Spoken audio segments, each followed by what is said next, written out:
Once we have created all of our budget schedules, we can move on to our financial budget pieces of the operating budget or master budget, which are the cash budget, the budgeted income statement, and the budgeted balance sheet. So we start with the cash budget. And what we are looking for are the cash receipts and the cash payments that are planned as part of our process for production. So we start with the beginning cash balance in April. So our beginning cash balance in April is the cash balance from our balance sheet that ended in March. So I can put equals and then get the 40,000 off of the cash budget. The next item that we need to look at, and I'm just going to format all of these cells at the same time. The next thing that we look at is our cash receipts from customers. So let's look at our information and see what it tells us about our cash receipts from customers. So what we see here are the company expects 30% of sales to be for cash, and the remaining 70% are on credit, or accounts receivable. Those receivables are collected in full in the month following the sale. So what that means is in April, we collect 30% of April's sales and 70% of March's sales because April is the month following March. So in April, when we're looking at our cash budget, we need to have our April sales times 30%, and then we need to add 70% of March's sales.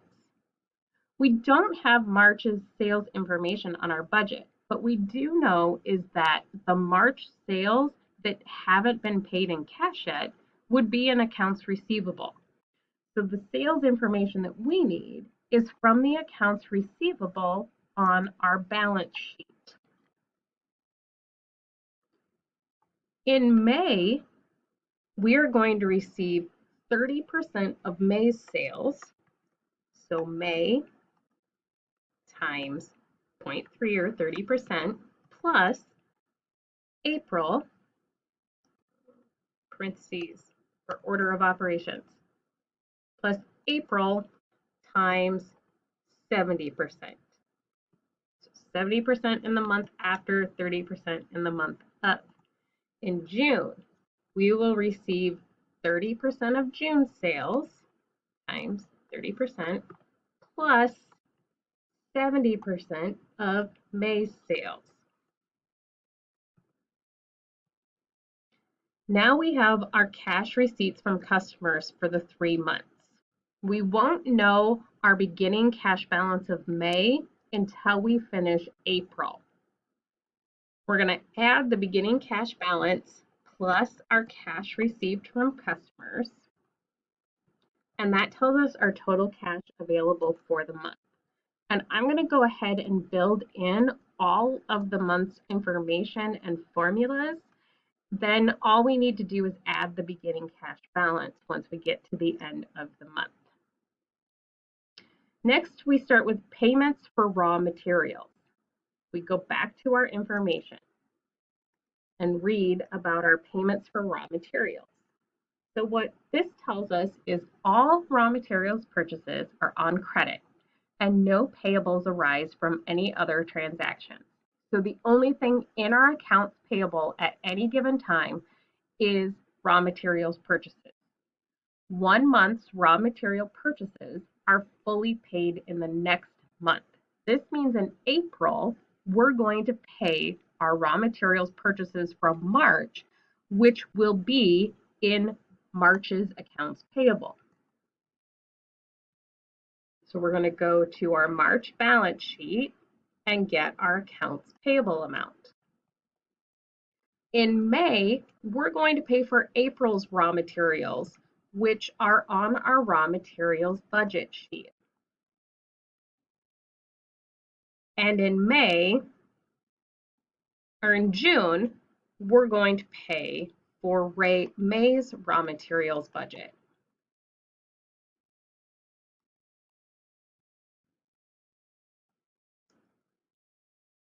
The payments for direct labor budget comes over straight from the labor budget.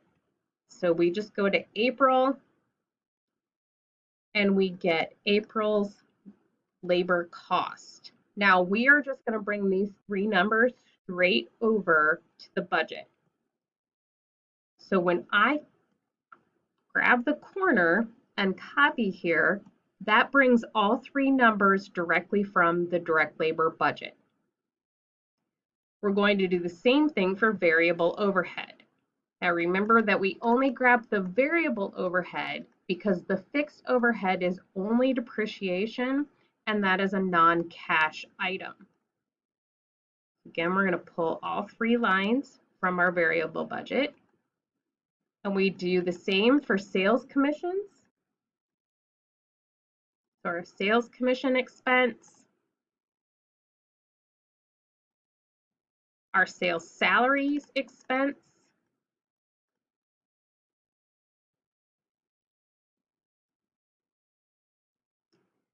and our general and administrative salaries.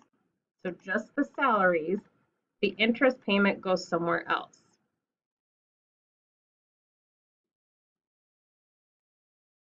So we see here the long-term note interest from our general budget. We will put our interest payment there.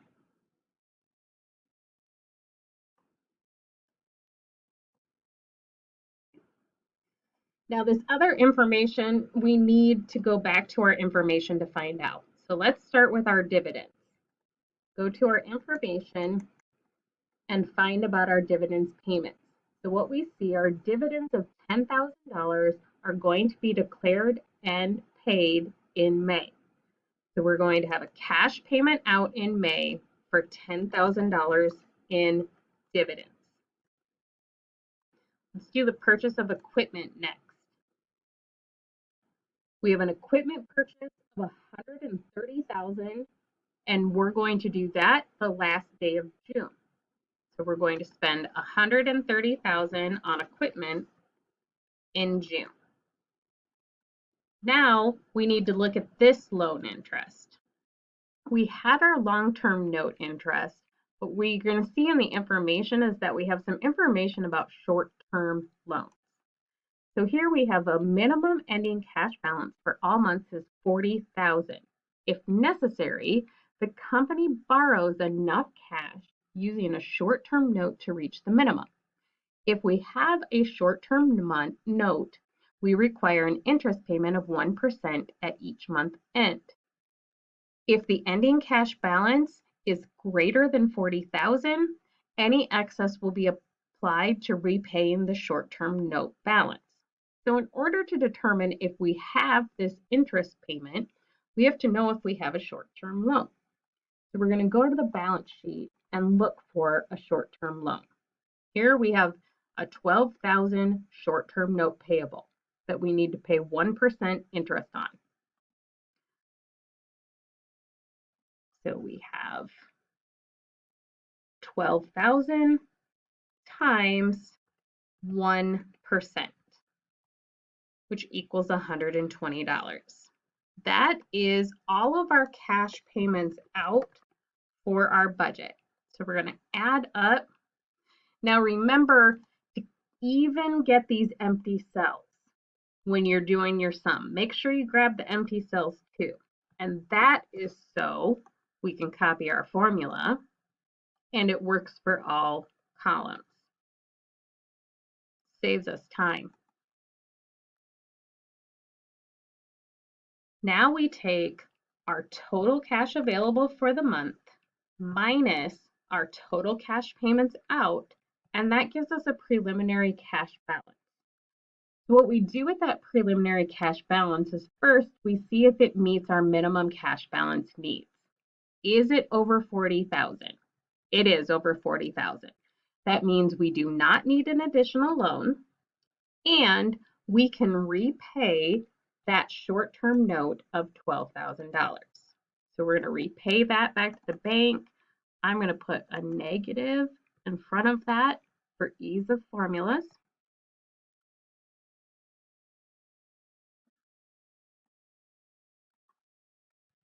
So I can just add up all of these columns and drag that across.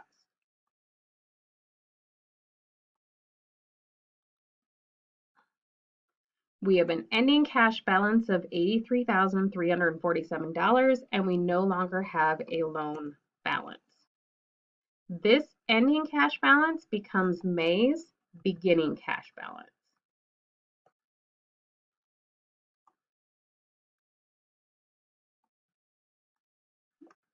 And because we have all of our formulas already in, we see that our preliminary cash balance in May is $124,296. We meet our minimum, so we don't need to do any loan. So we move that up to June.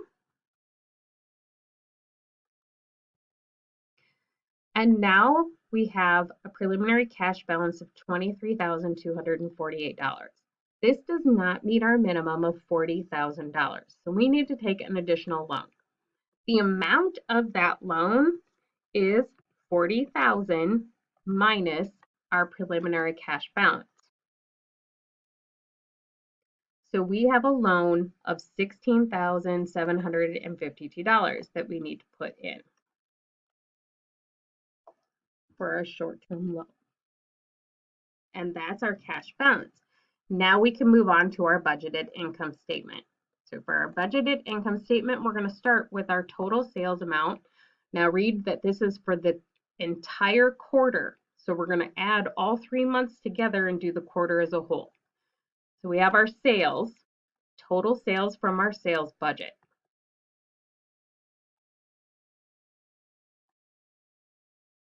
Next, we need our cost of goods sold.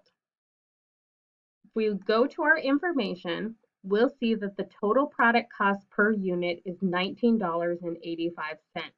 So for our cost of goods sold, we need the total number of units sold times our cost of $19.85.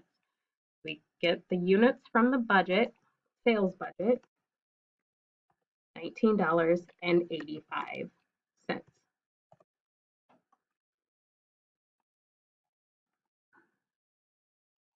Gross profit is sales minus cost of goods sold. And now our operating expenses. So remember, we're going to add up the 3 months. So we're going to take our sales commissions, all 3 months, add them together. And we can, because we did our formula, we can copy and get the sales salaries and the general administrative salaries to autofill for us. Our total operating expenses, add those 3 together, and then our operating income is gross profit minus our operating expenses. Now, operating income is also called income before interest and taxes. Now we can have our long-term note interest. So remember that was $4,500 a month for 3 months. And then our interest expense, we only had the 1 month of $120.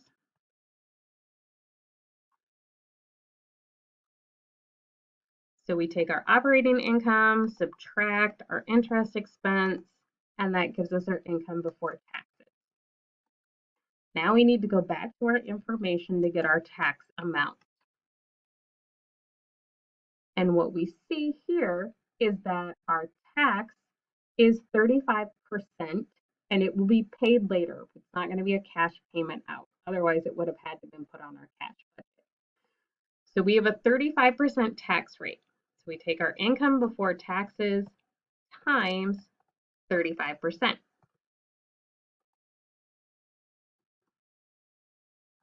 And our net income is income before taxes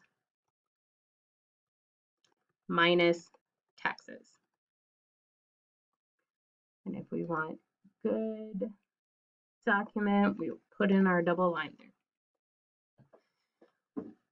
The last piece of information we have is our budgeted balance sheet. So we have all of this information we're going to fill in. Our cash, that's our ending balance from our cash budget, $40,000. our accounts receivable. So remember, what ends up in accounts receivable is 70% of that month's sales. So we need June sales times 70%.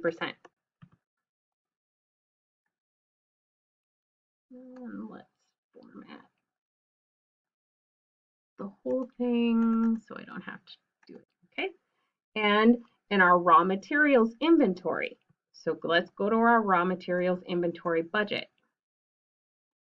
Our raw materials inventory, we have 4,000 units, and those are $20 a unit. So the ending units times the cost per unit.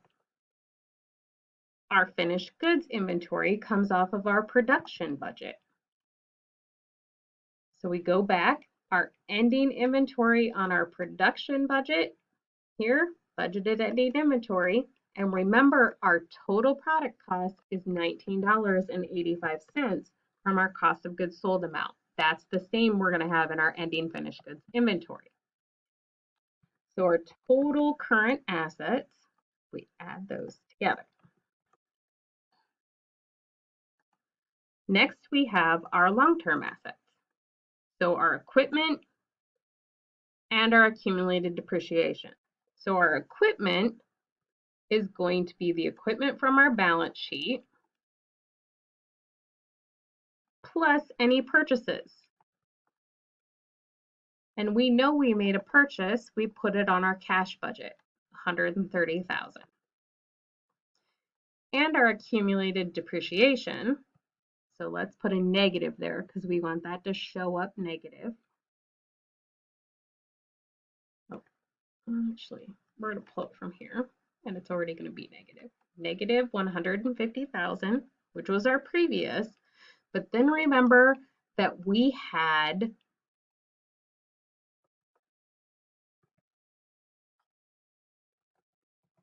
three months of depreciation expense in our overhead budget, right here, fixed overhead.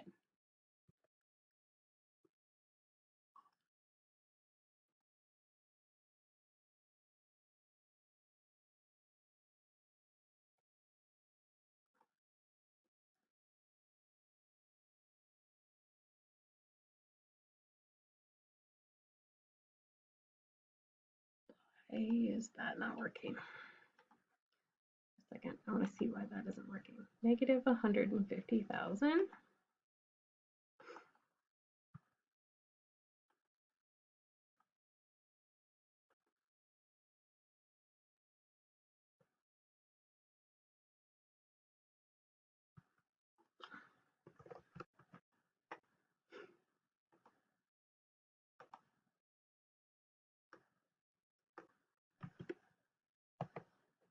There we go. 210,000 is the amount that we want there. We have our equipment net.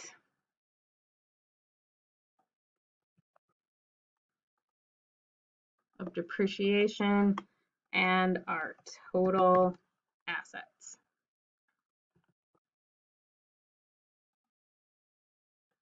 And we want good formatting with our borders. Now we get to liabilities. So remember, what's in our accounts payable is the raw materials purchases from that month that are going to be paid in a later month. So we need our raw materials purchases budget and June's amount. We have a bank loan payable. We just took that from our cash budget. We have taxes payable that we calculated on our income statement. And we add those three together to get our current liabilities. We then have this long-term note payable. We made interest payments, but we didn't make any capital payments. So we owe the full note still. So that just comes over a long-term note. Our common stock amount, we never sold any common stock in any of our information. So that is unchanged from our previous balance sheet. Our last item is retained earnings. So if you remember from Principles of Accounting 1, Retained earnings is the previous retained earnings, so March's retained earnings, plus net income minus dividends equals the ending retained earnings. So we need to start with this retained earnings. We need to add the net income, subtract our $10,000 in dividends, and that equals our current retained earnings. We add those together for our total stockholders' equity.